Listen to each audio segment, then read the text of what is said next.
You ask Tiger to solve. This deals with linear equations with one unknown.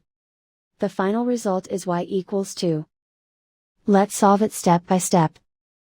Simplify the expression. Expand the parentheses. Multiply the coefficients.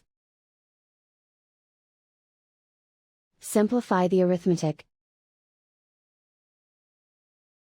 Group all y terms on the left side of the equation. Subtract 12y from both sides. Group like terms. Simplify the arithmetic.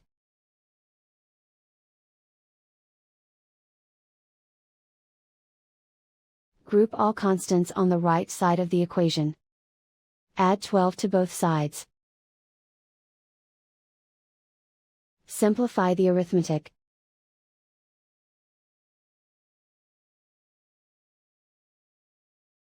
Isolate the y.